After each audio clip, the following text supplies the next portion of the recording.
출근길 뉴스를 종합해드립니다. 깊이 있는 뉴스 YTN FM 출발 새아침. 신율의 출발 새아침 3부 순서 시작합니다. 요새 너무 더우셨죠? 진짜 더워도 너무 덥다는 얘기가 절로 나올 정도의 기온인데요. 자, 이 기온도 조금 있으면 조금 좀 떨어진다고는 합니다. 일단 내일 전국에 비가 내린다고 하죠. 그 이후에는 조금의 폭염의 기세가 수그러든다고 하는데요. 열대야 같은 경우에도 예년보다 훨씬 더 빨리 찾아왔다고 합니다. 잠 못 드는 밤, 여러분 지새우신 분들도 많을 것 같은데 그럼에도 불구하고 월요일은 왔죠. 자, 월요일 아침 여러분 상큼하게 출발하시기 바라겠고요. 신율의 출발 새 아침 3부 순서 먼저 광고부터 들으시죠.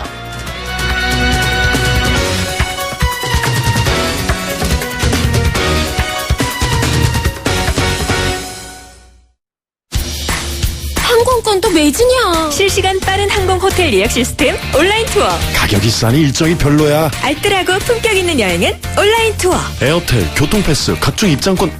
복잡해. 여행의 예약을 한 번에 온라인 투어.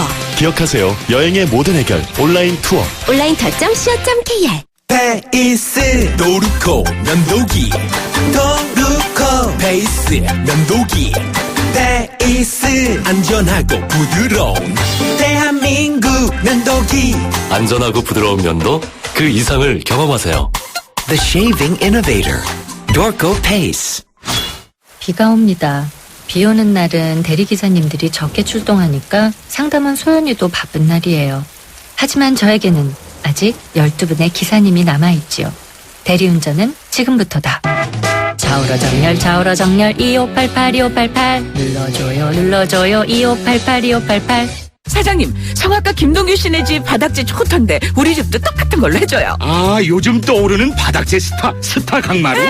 스타일 좋고 습기 열 긁힘에 강하니까 오래 사용하려면 그래서 스타 강마루를 하는구나. 성악가 김동규입니다. 강마루 스타는 스타 강마루. 스타 강마루.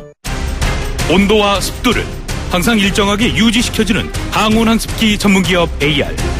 전산센터, 반도체 공장, 미술관, 박물관, 귀중품 보관실을 30년 축적된 기술로 AR이 지켜드립니다. 24시간 확실한 서비스 보장. 031-497-0561. 아유, 세 단계 종이 또 걸렸어. 정말 제본 하나 하려다가 미치겠네. 내가 진작 현대오피스로 바꾸라니까. 오늘 다 날 셀 거야. 이제 스트레스 받지 마세요. 사무기기 전문기업 현대오피스가 책임지겠습니다. 사무기기의 올바른 기준. 현대오피스. 안녕하세요, 임시안입니다. 시원한 폭포 소리가 들리세요? 있는 그대로의 자연스러움을 간직한 폭포처럼 맑고 깨끗한 칠성 사이다가 우리 곁에 있습니다. 변함없이 맑고 깨끗한 칠성 사이다. 송곳 같은 말, 허무한 말, 우리가 주목해야 될 말을 전해드립니다. 왁자지껄, 말. 정치의 목적은 국민을 행복하게 해주는 것이다. 그런 점에서 이명박 정부와 박근혜 정부는 철저하게 실패했다.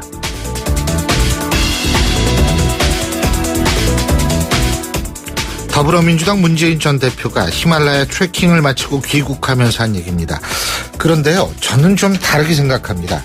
행복이라는 다소 추상적이고 주관적인 존재하고 이 현실을 다루는 정치라는 존재는 그 근본부터 다르기 때문입니다. 만일 정치라는 현실적 존재가 행복이라는 추상적 존재를 목적으로 가진다면 그 정치는 제대로 이루어질 수가 없습니다. 그리고 인류사적으로 봐도 정치를 잘해서 국민이 행복했다는 소리 저는 들어보지 못했습니다.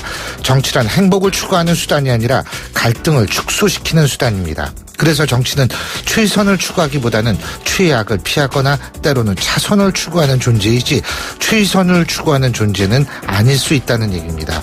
정치가 추상화됐을 때 발생하는 문제점들에 대해서 분명 다시 생각해 봐야 한다는 생각입니다.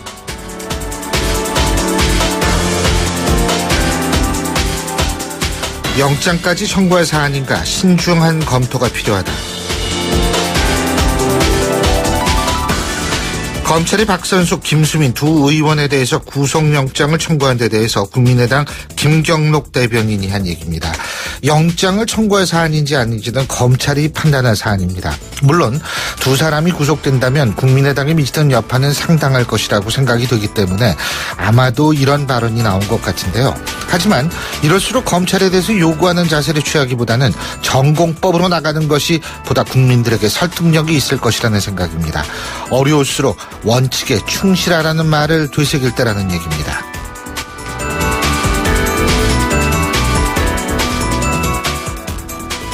박 대통령에게 신공한 백주야로 민심이 좋지 않은 상황에서 사드가 대구 경북에 배치되면 지역 민심 악화를 더 가중시키게 된다는 말씀을 드렸다. 새누리당 최경환 의원이 한 얘기입니다. 정치공학적으로 본다면 맞는 말일 수 있겠죠. 하지만 명문적으로 보면 동의하기 힘든 말이라고도 생각이 됩니다. 사드를 배치하게 된다면 대한민국 어딘가는 부지로 선정돼야 할 텐데 다른 지역도 사드에 대해서 반대할 것은 분명하기 때문입니다. 그래서 하는 말인데 이런 상황에서 영향력 있는 정치인이 자신의 지역구에 관련한 발언을 하는 것은 적절치 않아 보입니다. 이런 상황에서 오히려 명분을 먼저 내거는 것이 자신이 속한 여당과 정부에 도움이 되는 것이 아닌지 하는 생각이 드는 게 사실인데요. 여당은 입만 열면 박근혜 정부의 성공을 위해서라는 말을 하는데 실제 발생하는 일을 보면 반드시 그런 것은 아닐 수도 있다는 생각이 드는 게 사실입니다. 지금까지 왁자지껄 말말말이었습니다.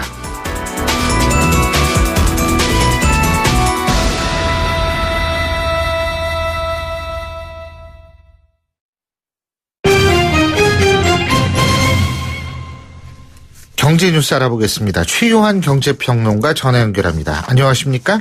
예, 안녕하십니까. 최요한입니다. 예. 자, 이 보증기간 내라면은 결함이 있는 신차의 교환이나 환불이 가능한 한국형 레몬법이 발의가 됐다고 하는데 이건 발의입니다. 법안이 통과된 게 아니죠. 예. 예. 이게 원래 이제 오렌지인 줄 알고 샀는데 집에 와서 보니까 신레몬이었다면 바꿔줘야 한다라는 뜻으로 만든 법률인데 이게 미국에서 1975년부터 시행되는 법이거든요. 예. 그런데 보통 새 차를 사자마자 계속 고장나더라도 맞습니다. 제조사에서는 이거 교환이나 환불을 거절하고 수리만 해주는 경우가 대다수입니다. 예. 그래서 아예 보증기간 아니라면 새 차로 교환하거나 아예 환불하도록 내용의 법안이 발의된 거죠. 이게 한국형 레몬법입니다. 근데 사자마자 문제가 생긴 차에 대해서 보상이 미흡하다는 피해 사례가 지금 끊이지 않고 많죠. 있거든요. 예. 소비자 권리가 바닥에 떨어지자 제조사, 판매사의 횡포를 방지하기 위한 강력한 법안으로 보증기간 안에 안전 관련 고장으로는 2번, 일반 고장으로는 4번 이상 수리를 했는데도 계속 문제가 되거나 제조사나 판매사가 다른 새 차를 바꿔주거나 차값을 돌려줘야 한다는 거죠. 제조사가 만약 이걸 회피한다 그러면 피해액의 2배를 배상하도록 되어 있습니다. 근데 이제 여기서 예. 고장으로 2번, 4번 수리를 해서 바꿔줘야 된다는 거는 같은 부분에 대해서 고장이 계속 났을 때를 얘기하는 거겠죠. 그죠? 그렇죠. 같은 부분에 대해서 안전 관련으로 2번, 그죠? 일반 고장으로 4번 이야기하는 겁니다. 예. 근데 미국에서 폭스바겐이 우리나라에서는 제대로 된 리콜 계획도 내놓지 않고 있는데 이 법 때문에 40조 원이 넘는 돈을 배상금과 벌금을 냈거든요. 일단 한국형 레몬법이 국회를 통과할 수 있을지 요건 관심이 집중되고 있습니다. 예, 그렇군요. 이런 거는 사실 계속 문제가 됐고 이거 한번 겪어보신 분들은 굉장히 정말 스트레스. 스트레스 많이 받죠. 지금 신동주 전 일본 롯데홀딩스 부회장 말이에요. 예. 이 신동주 전 부회장이 신영자 자신의 그러니까 누나인가요? 이복 누나. 그렇지. 예. 이복 누나. 롯데장학재단 이사장 구속 그리고 신동빈 롯데그룹 회장 출국 금지를 전후해서 이 신영자, 신동빈 두 사람하고 또 한국 롯데그룹의 도덕성을 문제 삼고 있고 실제로 이 강도를 굉장히 높이고 있다고 그러죠. 예, 그렇습니다. 신동주 전 부회장의 자회사인 SJ 코퍼레이션 관계자가 신 총괄회장과 신 회장 출국 금지 조치에 대해서 롯데 면세점은 물론 국내 롯데그룹 사업 전반에 대해서 예. 신동빈 회장이 책임지고 보고를 받았을 텐데 예. 이를 파악하지 못했다는 책임 문제가 있는 것이다. 총괄회장을 해임하고 온전한 경영자로서 역할을 하고 있는 신 회장이 막중한 해외 손실을 일으키고 또 현재 불거진 비리 의혹들에 대해서 책임이 있다 이렇게 공격을 하고 있습니다. 예. 이건 이제 최근 신 이사장 이복 누나인 신영재 이사장 구속과 함께 신동주 회장의 출국 금지를 위해서 적극적으로 홍보에 나서고 있는데요. 일단은 지금 이 문제가 예. 일본에서 이렇게 언론에서 심각하게 문제가 되고 있거든요. 예. 지금 NHK가 지난 7일 신영재 이사장 구속에 대해서 비중 있게 다루면서 예. 성명을 낸 신 전 부회장 입장 대폭 반영했고요. 다른 상케이 신문이라든지 보면 신 전 부회장 입장을 앞세워서 장남의 반격에 대해서 논하고 있습니다. 예. 이게 지금 보니까 롯데그룹하고 일본홀딩스에서 신동빈 회장이 적극적으로 나서기 어려운 상황에서 연내 임시주총 승리를 위해서 신 전 부회장 측이 여론공세를 이어나가고 있는데요.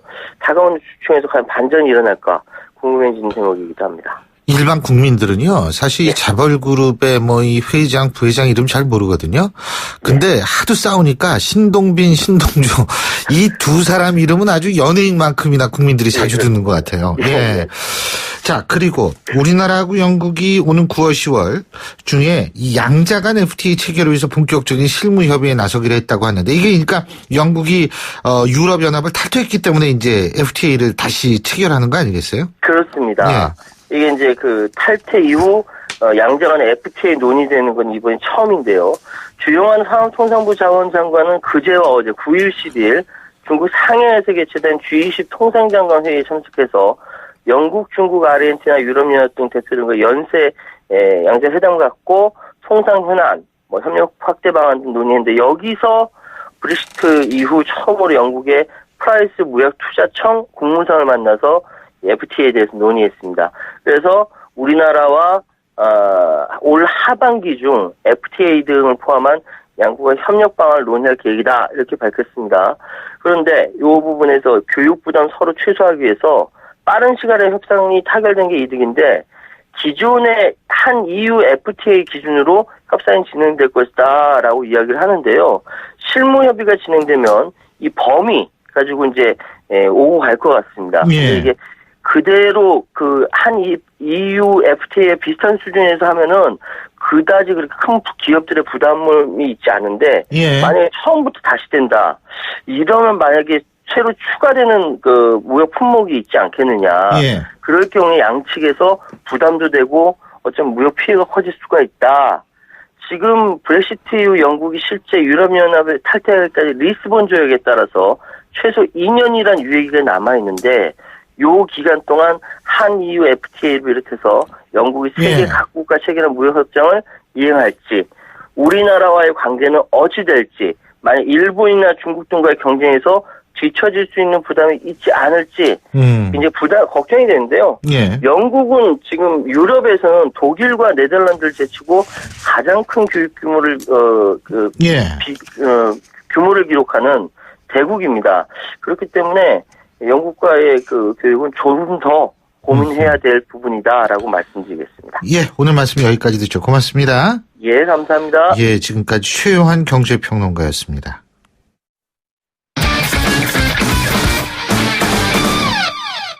월요일 아침 스포츠 소식 알아보겠습니다. 최동훈 스포츠 평론가 연결돼 있습니다. 안녕하십니까? 예, 안녕하세요. 오늘 새벽에 유로 2016 결승전이 열렸는데 포르투갈이 이겼어요. 예? 예, 그렇습니다. 예, 프랑스 황당했겠습니다. 예. 좀 이변이라고도 볼 수가 있겠고요. 예. 이 포르투갈이 유로 2016 결승전에서 프랑스를 꺾고 우승을 차지했습니다. 예. 연장전까지 가는 접전이었거든요. 이 연장전 후반 4분에 에데르 선수가 결승골 터뜨리면서 1대0으로 승리했고요. 예. 이 포르투갈의 유럽 축구 선수권 대회 우승은 이번이 처음입니다. 예, 관심을 모았던 포르투갈의 호날두 선수 이 결승전에서 한 골만 추가하면 이 유로 본선 통산 최다골 신기록을 작성하게 되는데 예. 왼쪽 무릎을 다쳐가지고 전반에 23분에 눈물을 뿌리면서 교체를 당했고요. 이 포르투갈이 이번 대회 우승으로 총 326억 원의 상금을 받게 됐습니다. 아, 그렇군요. 자, 그리고 LPGA 투어 US 여자 오픈 마지막 4라운드 현재 진행 중인데 어떻게 되고 있어요?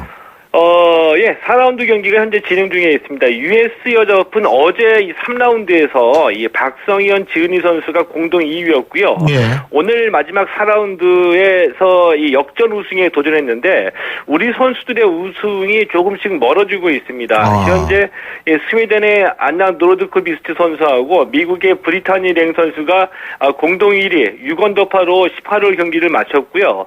우리 선수 중에서는 이 17번 홀에서 경기가 진행 중인데 지은희 선수가 3언더파로 가장 높은 순위인 공동 6위에서 경기를 치르고 있습니다. 예. 저는 골프를 못 치기 때문에 예. 이 골프에 사실 그렇게 그렇구나 이런 생각이 사실 잘 안 들어요. 예. 자, 그리고 국내 프로야구에서는 삼성이 한화에 지면서 꼴찌로 밀려났는데 그죠? 예. 삼성이 꼴찌를 기록한 거 이거 굉장히 오랜만이죠, 이거. 그죠? 삼성이다 보니까 잘해도 관심이 있고 꼴찌가 됐는데도 관심을 모으고 있거든요. 그 꼴찌는 특히 이제 관심이 갈 수밖에 없죠. 예.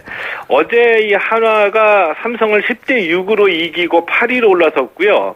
어제 패배한 삼성이 9위 KT에게 반경기차 뒤져서 이 꼴찌로 밀려났습니다. 이 삼성이 꼴찌 기록한 거 2007년 이후에 처음입니다. 아하, 그렇군요. 근데 삼성 작년에도 정규 시즌에서 우승하고 그죠? 예. 근데 이렇게 몰락한 이유가 있어요? 이유가 있죠. 왜냐하면 이 주축 선수였던 이 박성민, 나바로, 임창용 선수가 빠져나갔고요. 그리고 남아있는 선수 중에서도 이 외국인 투수하고 이 주축 선수인 박한희, 조동찬 같은 선수들이 이 부상에 시달리면서 전력이 크게 약화됐습니다. 예. 이제 이게 드러나는 현상이고요. 왜 전력을 보강하지 못했느냐가 좀 더 근본적인 문제인데, 이 삼성이 지난해부터 이 제1기획이 스포츠단을 책임지면서 통합 운영하고 있거든요. 왜냐하면 이 프로스포츠를 바라보는 시각이 좀 바뀐 겁니다. 이제는 홍보가 아닌 사업을 하겠다 이런 거거든요. 그러면서 이 스포츠팀의 자립 경영을 요구하고 있는데 그래서 야구팀에 대한 지원이 이전보다 줄어든 겁니다.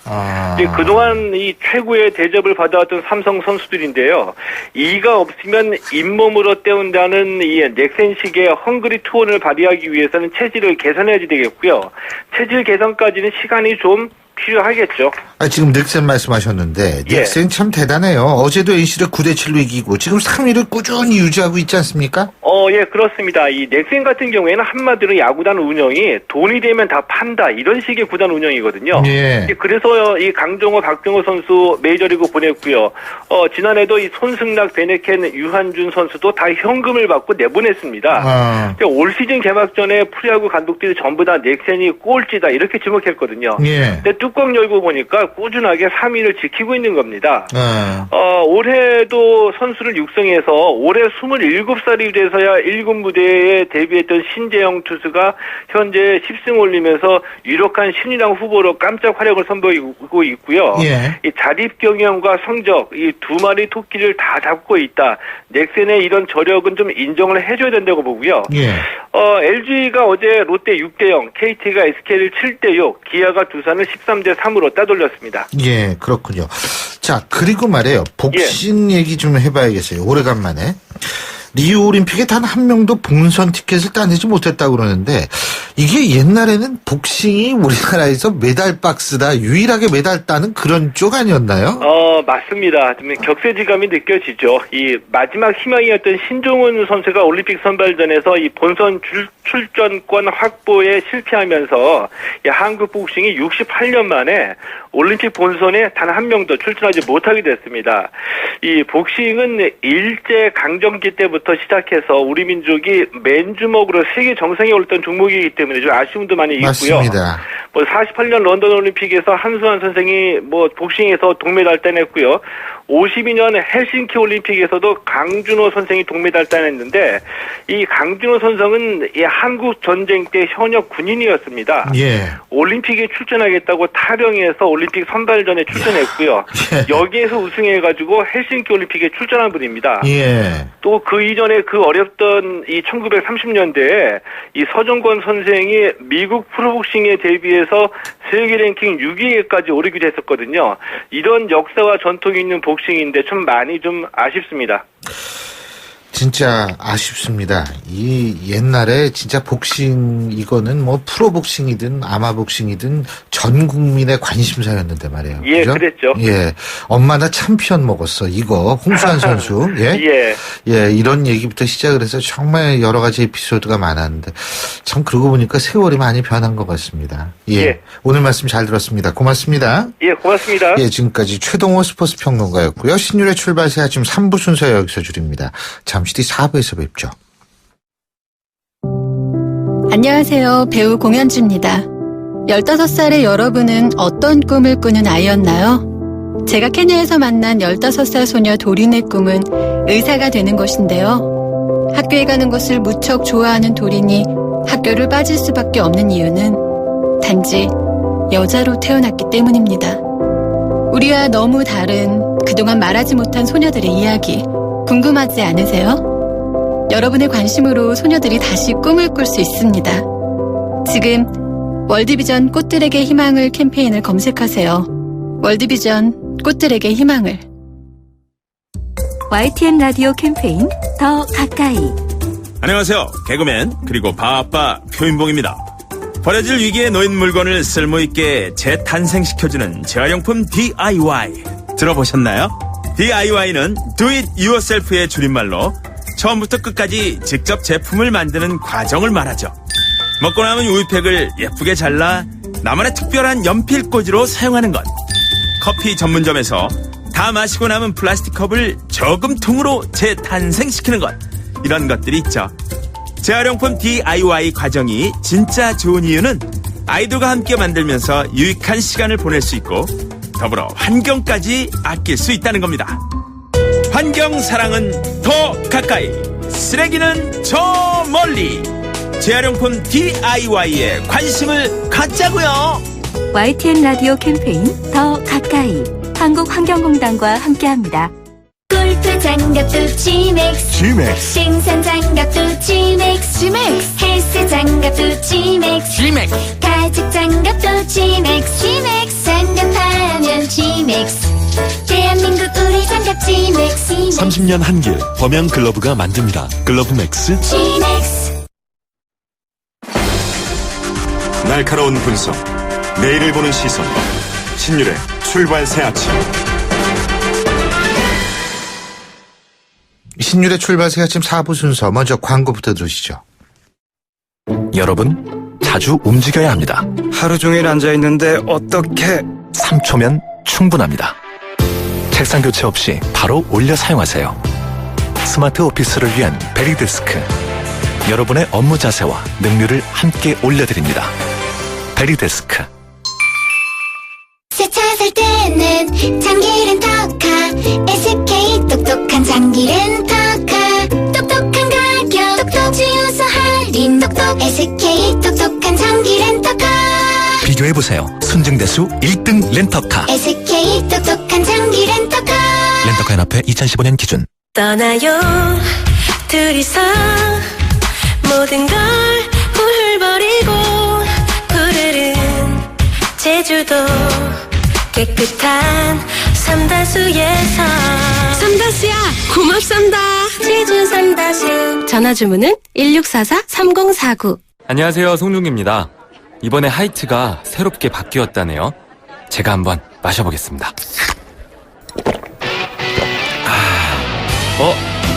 나도 모르게 원샷 해버렸네.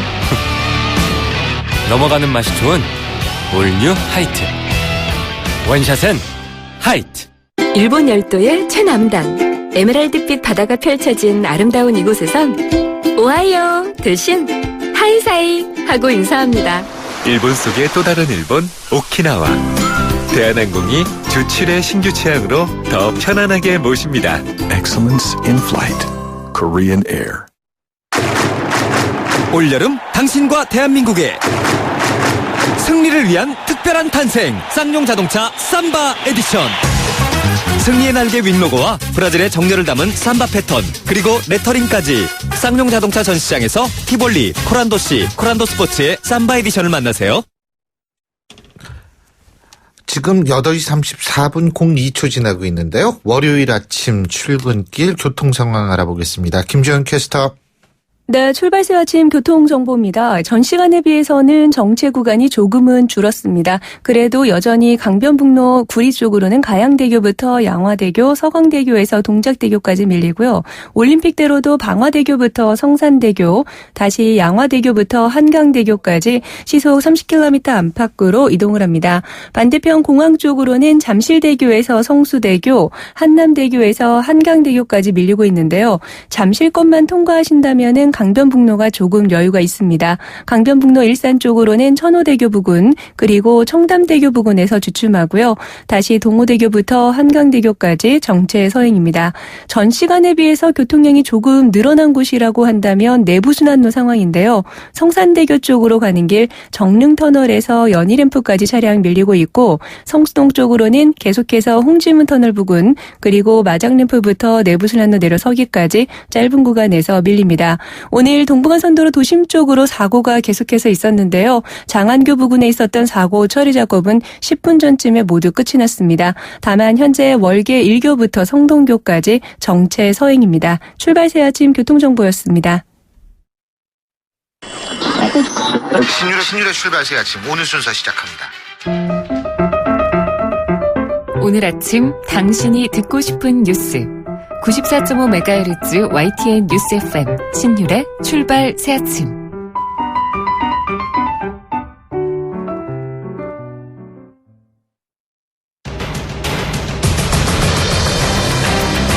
매주 월요일 아침 정치권의 복잡한 이슈를 말끔히 정리해드립니다.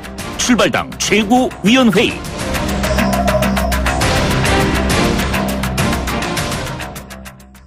예, 오늘도 말끔히 정리해줘야 한다는 부담감을 가지신 두 분 나와 계십니다.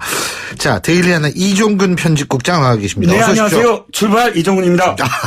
이제 그거 들어도 전혀 어색하지가 않아요. 네네. 예, 중문정치전략연구소의 서영호 소장 나와 계십니다. 어서 오십시오. 안녕하세요. 새아침 서영호입니다. 예.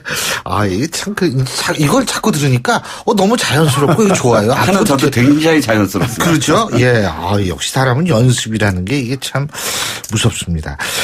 자, 오늘도 우리가 얘기할 부분이 있는데, 우선 첫 번째가 특사 문제입니다. 정진석 새누리당 원내대표가 지난 금요일이었죠. 박근혜 대통령하고 새누리당 의원들하고 점심 먹는 자리에서 광복절 특사를 요청을 했는데 박근혜 대통령이 그거 좋은 생각입니다 라고 얘기를 했다고 하는데, 자, 광복절 특사 여야의 반응 이거부터 얘기를 해보죠. 그러면 그 광복절 특사 얘기가 이게 그러니까 제가 볼 때는 가서 얘기를 꺼낸 게 아니라 사전에 이게 좀 교감이 있지 않았나 이런 생각도 드는데 어떻게 보세요? 이정근 국장님. 글쎄요. 그 교감설이 왜 나오냐면 박 대통령의 반응이 좀 의아하게 좀 생각이 들어서요. 박 대통령이 워낙에 이런 광복절 특사, 특사와 관련해서 굉장히 안 좋게 생각하시잖아요. 기억납니다. 저기 박근혜 대통령이 당선인 시절에 이명박 대통령이 2008년 1월 임기를 며칠 남겨두고 특사를 했는데 당선인이 전임 대통령한테 현직 대통령한테 비판적인 목소리 내기 쉽지 않잖아요. 더군다나 이념적으로 같은 정권 승계를 하는 입장에서 그런데 특사 안 됩니다. 특사는 국민 뜻에 거스르는 겁니다. 이렇게 말씀을 하셨어요. 그러니까 본인도 사실은 그거 하기 쉽지 않잖아요. 이제. 그런데 물론 이제 당시에는 임기를 그냥 끝나는 시점이지만 지금 임기를 1년 남긴 시점에서 그거 괜찮은 생각이다. 그러면 지금까지의 이 입장과, 그러니까 지금 3년 동안 특사하십시오, 했는데도 불구하고, 물론 2번 했지만, 역대 대통령이랑은 질적으로나, 그러니까 그 사람 수로나, 혹은 양으로나 질적으로나 굉장히 달랐어요, 지금까지. 그런데 지금 좋은 생각이다. 이렇게 말씀을 하신 걸 보면 상당 부분, 이게 지금 생각을 갖고 계시구나. 할 수밖에 없죠. 어떻게 보세요? 이심전심이고 정심박심이죠. 제가 보기에는 이게 그날 우발적으로 환몽돼서 이뤄진 게 아니라 총선 패배하고 신공항 문제로 시끌시끌하고 하니까 대통령께서 야당과는 협치하고 여당하고는 이렇게 청와대 불러서 식사도 하면서 당청 소통하지 않았습니까? 그러면 이제 아마도 청와대 정무라인하고 정진석 원내대표 간에 야 분위기도 이렇게 우울하고 꿀꿀한데 우리 반전할 카드를 좀 찾아보자. 이런 얘기 아마 오갔을 겁니다. 죄송한데요. 꿀꿀이라는 단어는 좀 삼가해 주시죠. 저희가 깜짝 놀랍니다. 꿀꿀 그랬었죠. 죄송합니다. 개돼지 얘기 나오는데 꿀꿀 얘기하니까 그런 의사만은 삼가 주십시오. 네. 죄송합니다. 그래서 아마도 그런 분위기를 좀 반전하기 위해서 대통령이 사용할 수 있는 게 채찍과 당근이 있는데 채찍은 주로 이제 세금이나 사정으로 기업인들이나 국민들한테 이렇게 국정 운영을 잘 끌어나긴 방향을 잡는 거고 또 하나가 이제 당근으로서 사면권 기업인들에게 주는 거기 때문에 이번에 좀 사면으로 협치나 당정 소통했는데 분위기 좋은데 이런 사면권을 통해서 국민 화합의 메시지를 보내는 게 어떻겠냐. 그러면 우리가 먼저 내 입으로 하기 그러니 당에서 먼저 자락을 좀 깔아줘. 이런 정도 얘기는 오가지 않았을까 추측이 좀 됩니다. 아니 뭐 특사, 특별 사면 이거 좋은데 문제는 이제 화합이라고 말씀하셨는데 사실은 기업인들에 대한 특별 사면을 하는 것이 국민 화합과 무슨 관계이냐 이런 얘기들도 좀 나오거든요. 어떻게 보세요, 우리 이정국? 그런 말씀을 바로 박 대통령 본인이 하셨어요. 네. 박 대통령 본인이 언제나 그 비슷한 톤으로 말씀하신 게 첫 번째는 이 사회 통합을 얘기하는데 사회 통합이 이것으로서 특사로서 한다는 건 그만큼 이 국민 뜻을 거스르는 거다. 국민들은 재벌들이 뭘 잘못했을 때 갔다가 바로 나오는 것. 이런 부분들은 이 대통령 직접 언급하셔서 이런 부분들은 국민 뜻을 거스르는 거다. 재벌 총수도 가서 제대로 그 형을 받아야 된다. 그렇기 때문에 사실 이번에 그 쭉 보면 이번 정부 들어서 사실 물론 최태원 회장 이번에 풀려나긴 했지만 뭐 CJ 이재현 회장이라든지 몸이 아픈데도 불구하고 또 여러 가지 역대 정부에서는 풀려날 법한 분들이 아직도 사실은 계속 그 감옥에 있거든요. 그러니까 그런 부분과 관련해서 어찌됐든 현 대통령은 전임 대통령들에 비해서 재벌들과 관련한 부분에 있어서는 굉장히 이 사면권을 남용하지는 않았다. 두 번째, 사면의 어떤 두 번째 부분은 뭐냐면 재벌 대기업 총수만이 아니에요. 최측근들. 그러니까 지금까지 역대 대통령들이 사면을 했을 때 사실 제일 욕을 먹었던 게 측근들이거든요. 예를 들자면 이명박 대통령이 임기 말에 누구를 사면했습니까? 최시중 방통위원장, 자신의 정치적 멘토라는 분. 그 다음에 형 친구죠. 그 다음에 천신일 세종나무 대표 회장. 이분은 든든한 어쨌든 지원자였지 않습니까? 이런 분들 박희태 국회의장 뭐 이런 포함해서 자신이 이 정부 시절에 품었던 사람들을 자신이 임기 말에 풀어준다. 이런 개념들이 많았어요. 뭐 노무현 대통령도 사실 그랬죠. 초도술. 최도술. 그렇죠. 청와대 비서관. 또 뭐 언제나 어찌됐든 이런 식으로 그런 최측근들을 사면하는 것. 이런 부분들과 관련해서 박 대통령은 조금 더 자유로울 수는 있죠. 왜냐하면 측근 비리가 그렇게 크지 않았거든요. 자, 어떻게 보세요? 그 기업인들, 그러니까 일반 예를 들면 생계형 사본 특사는 아마 반대할 사람 없을 거예요, 정치부. 그렇죠. 사실은 뭐 국민에게 담비와 같은 소식이 아니라 재벌들이나 특권층에게 그러면 안 된다는 얘기죠. 기쁨을 주는. 그래서 사실 특별 사면이라보다는 특권층 사면. 특혜 사면 때문에 비판이 많았죠. 그 몇 번에 있었던 2014년에 그 설명절 특사에서 서민 생계형 사범 5,925명하고 그 두 번째가 광복절에서 사면하면서 한 6,572명 특별 사면한 이런 서민 생계형 이런 사면은 좋은데 그 사이 안에다가 정권 실력자의 측근이라든가 부정부패 연루자, 재벌 총수 끼워넣기 하면서 이 사면이 그야말로 특권층을 위한 특혜를 위한 사면 아닌가라는 것 때문에 국민적인 위화감들이 심해진 게 그게 가장 큰 문제겠죠. 그리고 제가 한 가지 지적하고 싶은 것이 지난번 사면 때 물론 최태원 회장이 사면을 받았습니다만 그 최 회장 말고 다른 분들이 누가 사면을 받았는지에 대한 명단을 상당히 좀 알기가 힘들었어요. 근데 이 특사를 하는 거는 뭐 비밀이 아니지 않습니까? 그러니까 그렇습니다. 하는 거는 좋은데 그 명단을 그러니까 상기영 사원까지 다 발표하라는 건 아니지만 이 국직한 사람들은 명단은 좀 분명히 발표해 줬으면 좋겠다라는 생각이 듭니다. 언제나 그게 되풀이 되는 게 뭐냐면 임기말 그 사면 때 그 과정이 적법해야 된다. 예. 예를 들어 특별사면위원회가 구성이 돼서 제대로 구성해서 어떻게 회의를 해갖고 어떠한 기준으로 어떤 사람들을 상신을 해서 그것을 공표를 했다. 이 과정들이 언제나 불투명했거든요. 그러니까 그 다음 정부에서 도대체 이 사람들이 왜 사면했느냐라고 야당이 공격을 하면 사실 할 말이 없었어요. 그냥 특별사면위원회는 언제나 형식적이었고 그 과정 투명하지 못하다. 그러니까 이번 언제나 되풀이 되는 게 지금 말씀하신 그 대목이에요. 사면하는 건 좋다. 그러나 과정은 투명해야 된다. 그렇죠. 그래서 명단도 좀 알아야 될 거 아니에요. 결정이 됐다. 뭐 이런 부분은 확실히 결정이 돼야죠. 공인들일 경우. 그렇죠. 특별사면 같은 경우는 법과 제도로 규정됐기보다 법무부 내부에서 그동안 했던 관행에 따라서 형기의 3분의 2를 채운 자인데 꼭 중요한 사람인 경우에 3분의 2와 무관하기도 하기도 합니다. 하지만 통상적으로 3분의 2 형기를 채운 사람 중에서 고르는데 통상적으로 80%. 네네, 3분의 2 정도인데 있죠. 그리고 그 중에서도 또 입맛에 맞는 사람을 선별하기 때문에 특히 정권이 추진하고 있는 그 구조조정이라든가 창조경제혁신센터를 열심히 한다든가 이런 사람들 같은 경우에 선별적으로 정권에서 먼저 하기도 하죠. 특히 SK 최태원 회장이 지난번에 특별사면 되고 나서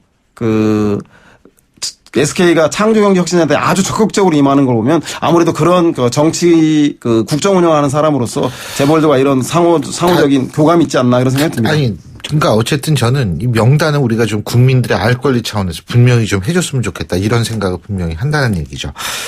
자, 두 번째 안건입니다. 오늘 얘기입니다. 김수민, 박선숙 두 의원의 구속 문제입니다. 그리고 새누리당의 조동원 전 홍보기획본부장에 관한 문제입니다. 자, 구속영장이 청구가 됐습니다. 박선숙, 김수민 두 의원에 대해서. 지금 영장이 발부가 되느냐 안 되느냐 이제 심사 남겨져 있죠? 그죠?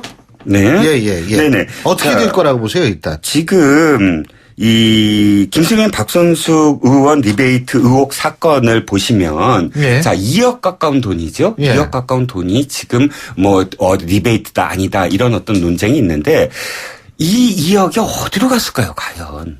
제가 드린 말씀은 뭐냐면 지금 의혹을 갖고 있는 사람들 호주머니에 들어갔습니까?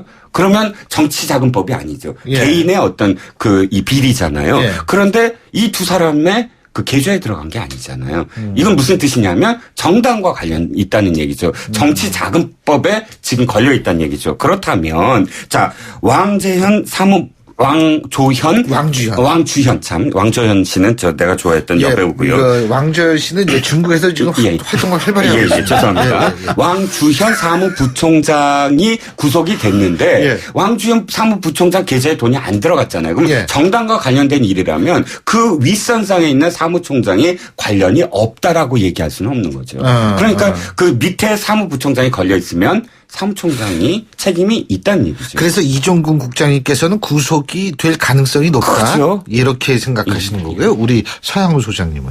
근데 저는 구속 여부는 재판부에서 판단을 해줄 거기 때문에 좀 신중하게 좀 지켜보고 있는데 문제는 구속 영장이 청구됐던 20대 전 국회의원으로서 국민의당이 청구된 것 자체가 정치적으로 심리적으로 큰 타격이 아닌가. 정치적으로는 박선숙 의원이 특히 안철수 전 대표 정계입문 때부터 함께한 최측근 분신 아니겠습니까? 따라서 그런 정치적인 동맹 세력 가장 든든한 측근이 구속되는 건 정치적으로 큰 타격이고 더불어 정당이나 개인의 거처 관련해서 주요한 고비고비마다 늘 함께 상의해왔던 사람이기 때문에 심리적으로도 꽤 깊은 타격을 받았을 것 같다. 그래서 특히나 이 사건 초기에 사실이 아닌 것으로 보고받았다라고 했는데 그 보고한 사람은 바로 박선숙 전 사무총장 아니겠습니까? 따라서 이 문제가 영장 청구까지 된 걸로 보면 정치적 리더십이라든가 도덕성 면에서 그야말로 치명적 타격을 받게 되는 건 구속 여부와 상관없이 받게 되는 건 사실인 것 같습니다.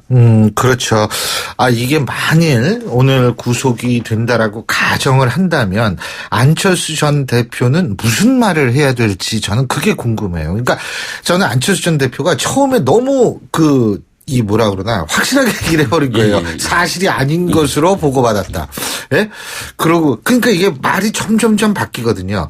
그게 결국은 정치적 경험이 적어서 이런 것 아닌가라는 생각이 들 수밖에 없거든요. 어떻게 보십니까? 자, 저는 이렇게 생각합니다. 왜 남녀가 있잖아요. 네. 남녀가 있는데 여자들은 이게 남녀 여자친구입니다. 둘 다 친구인데 남자친구가 그러잖아요. 잘못했어. 그러면 여자친구가 언제나 그래요. 뭘 잘못했는데? 제가 그 얘기 하려고 그랬어요. 뭘 잘못했는데? 얘기해봐. 뭘 잘못했는지. 맨날 잘못했다고 그래도 우리 와이프가 항상 저한테 하는 얘기예요. 그렇죠. 그런데 저는 이번만큼은 안철수 대표가 뭘 잘못했는지를 얘기해야 됩니다. 그냥 박선숙 의원 그 구속에 대해서 네, 사과하겠습니다. 이게 아니죠. 지금 벌써 4번이나 사과했잖아요. 네. 이번 5번째 사과는 뭐냐면 내가 무엇을 잘못했다. 예를 들어서 내가 박선숙 의원이나 혹은 김수민 의원을 빈수민 의원 비례대표 하는 과정, 그리고 박선숙 의원을 고집해서 사무총장 하는 과정, 그리고 우리 박선숙 총장이 지금 어떤 구조 속에서 정당에 이런 어떤 상황이 왔는지에 대한 내가 그래서 총책임자로서 내가 무엇을 판단을 잘못했고 앞으로 내가 진정한 리더가 되기 위해서 어떠한 이 인선 과정 또는 이런 부분들 모든 판단들 이것들을 내가 잘못했다라고 적시를 해서 얘기해야 된다. 네. 예. 네, 우선 안철수 대표가 강한 펀치라고 표현을 했고요. 그리고 국민의당 회의실에 보면 비상대책위원회가 새로 걸개 그림을 내걸었는데 국민 속으로 다시 시작하겠습니다라고 크게 걸어놨는데 회의실에 하얀 색깔로 바뀌었어요. 네, 색깔 바뀐 거 아시죠? 녹색에서 하얀 색깔로 흰색으로 바꿀 정도로. 그럼에도 불구하고 그것에 그것을 조치를 하고 천정배 안철수 공동대표 사퇴하고 비상대책위원회까지 꾸렸는데도 불구하고 진화되지 않고 두 의원이 첫 구속영장이 발부되어서 아무래도 제가 보기엔 이 문제에 대해서 이제는 더 이상 사법부라던가 두 의원의 그 자발적인 어떤 책임에만 맡겨둘 것이 아니라 박지원 비상대책위원장이 안철수 전 대표와 상의해서 당 차원의 어떤 강화한 일도 양단의 결단을 정리수순으로 내려야 하는 건 아닌가 그런 생각이 듭니다. 이제 그런 결심을 해야 할 때입니다. 그리고요, 이제 와이프랑 이렇게 싸우다 보면 뭘 잘못했는데 저는 항상 잘못한 사람이고 와이프는 항상 잘한 사람이에요. 예? 근데 그걸 처음에 좀 억울했는데 그게 억울할 필요가 없어요. 항상 내가 잘못했다 생각한 마음이 필요합니다. 안철수 의원이 지금 필요한 마음 자세가 바로 그거예요. 나는 항상 잘못하는 사람이다. 이렇게 생각하면 마음도 편하고 얘기도 잘 나올 거라는 생각이 들어요. 그런데 지금 새누리당도 이게 유사하다고 봐야 되나요? 어떻게 보세요? 이 조동원 전 홍보본부장이 정치자금법 위반으로 검찰에 고발당했는데 선관위로부터. 일단 같은 점과 다른 점만 제가 구분하면 같은 점은 아무리 생각을 해도 우리나라 새누리당이라면은 규모가 어마어마한 보수 정당 아닙니까? 네. 그런데 그 정당이 총선을 치르는데 이 하청업체, 그러니까 어떤 그 업체와 계약을 하는데 수의 계약으로 그냥 딱 한 군데 맡긴다. 불가능한 일이죠. 몇십억짜리, 그러니까 8천만 원짜리 일이라고 지금 얘기하는데 8천만 원짜리 일을 이 업체들을 선정을 해서 가격에 경쟁력이 있거나 혹은 퀄리티가 높거나 이런 이유가 분명히 있어야 되는데 아무 회사나 아는 회사를 딱 선정을 해서 한다? 그래도 새누리당은 8천만 원이요? 국민의당은 좀 액수가 컸는데. 그러니까 이 일부만 얘기죠. 어찌됐든. 그런데 지금 저기도 똑같잖아요. 국민의당도 같은 점을 말씀드리면 2억짜리 20억짜리 이 프린트물 제작하는데 업체를 1인 회사 그냥 직원도 없고 그런 1인 회사한테 그냥 수의 계약으로 맡겨버린다. 이 점은 공통점입니다. 앞으로 정당은 이 법 바뀌어야 돼요. 정당은 수의 계약 없어야 됩니다. 어떤 점에서도 계약을 맺고 그 계약이 어떤 점에서 이 계약이 성사됐는지를 적시를 해야 되고요. 두 번째 다른 점은 뭐냐면 이쪽은 선거 보전비, 세금, 국민의 세금을 더 얻기 위해서 사기죄가 형성이 돼요. 이 국민의당은. 네. 그래서 더 얻기 위한 어떤 부풀리기. 이게 관행인데 어찌됐든 그 관행을 한 것이고, 그 점에 비해서 새누리당은 어쨌든 그 점은 없습니다. 그러니까 정치자금법만 지금 해당이 되죠. 예. 어떻게 보세요? 저는 과유불급이라고 역시 지나치면 부족함만 못하다고 새누리당의 조동원 홍보위원장은 대선과 총선 등 각종 주요한 선거를 5번이나 진두지휘하며 무소불위의 홍보에서 독주를 해왔습니다. 그 결과로 당내 의견이나 이런 것 의원들이나 지도부의 의견을 무시하고 일방적으로 독주를 해서 홍보사 선정할 때 그리고 중요한 자금 집행할 때 모든 계약을 아까 말씀드린 경쟁이 아닌 수의 계약으로 하는 과정 때문에 이런 문제가 분명히 그러니까 독식에는 항상 이렇게 그에 반대하는 이런 흐름이 있었던 것 같고요. 그래서 그런 문제가 불거진 거 보니 여도 야도 이런 독주와 독선에 대해서는 자유로울 수 없는 것 같다는 생각이 들고 두 번째는 저는 약간 걱정되는 게 검찰이 네, 중앙선거관리위원회 이런 데서 기계적 균형감 때문에 야당을 하나 했으니까 여당을 하나 하는 거고 다음번에 야당에게 또 무엇을가를 하기 위해서 사전에 이렇게 균형감을 맞추기 위해서 여당을 한번 이렇게 걸고 넘어지는 건 아닌가. 즉, 야당에 대한 뭐 예를 들면 안철수 전 대표를 참고인 소환 신분으로 뭐 검찰에 소환해서 망신 주기를 한다던가 이런 식으로 야당에게 뭘 하나 더 하기 위해서 여당에게 이렇게 균형감을 맞추기 위한 수사는 아닌가 그런 생각도 그런 우려가 좀 듭니다. 근데 어쨌든 하태경 의원의 얘기도 전 새누리당이 귀담아 들어야 될 거라고 보는 게 힘들다고 꼬리 자르기로 책임 전가하면 안 된다. 정치는 의리다. 당에서 내치면 안 된다. 지금 이런 얘기를 했거든요. 그러니까 왜냐하면 당내에서는 뭐 이 조동원 전 홍보본부장한테 이렇게 슬쩍 다 이렇게 미는 식의 모습을 보이면 안 된다라는 뜻 아니겠어요? 어떻게 보십니까? 앞뒤가 좀 다른데 일단 책임 전가하면 안 된다라는 뜻으로서는 전 동의합니다. 그러니까 일부 홍보위원장이 모든 걸 다 뒤집어 쓰고 끝나는 게 아니라 저는 이번 건은 국민의당이나 새누리당이나 이번 건에 대해서는 모든 정당이 하나의 어떤 교훈이 있었으면 좋겠어요. 화이트 백서라고 그러죠. 화이트 페이퍼. 이건 절대로 해서는 안 된다. 관행이라는 걸 없애자. 홍보회사 아무 홍보회사나 선정을 해서 돈 부풀려 받는 거 안 된다. 그런 거를 한다면 가능한데 정치는 의리다. 홍보위원장을 내치면 안 된다. 뒷말은 조금 이상하네요. 예. 그렇죠. 그리고 개인 책임이 아니라면 그러면 황진아 사무총장이나 김무성 대표가 책임을 져야 한다는 얘기인지 뭐 그런 문제에 대해서 하태경 의원이 점점 문제를 크게 만드시네. 무슨 말씀인지 모르겠습니다. 그래서 정치는 의리가 앞서서 알겠습니다. 책임을 지는 거기 때문에 그 책임 문제에 대해서 분명히 할 필요가 있는 것 같습니다. 자, 오늘 두 분 말씀은 여기까지 듣죠. 지금까지 데일리안의 이종근 편집국장 그리고 두문정치전략연구소의 서영우 소장 두 분과 함께 했고요. 자, 신유리 출발새 아침 월요일 순서 여기서 모두 줄입니다. 전 내일 아침 7시 15분에 다시 오죠. 신유리였습니다. 고맙습니다.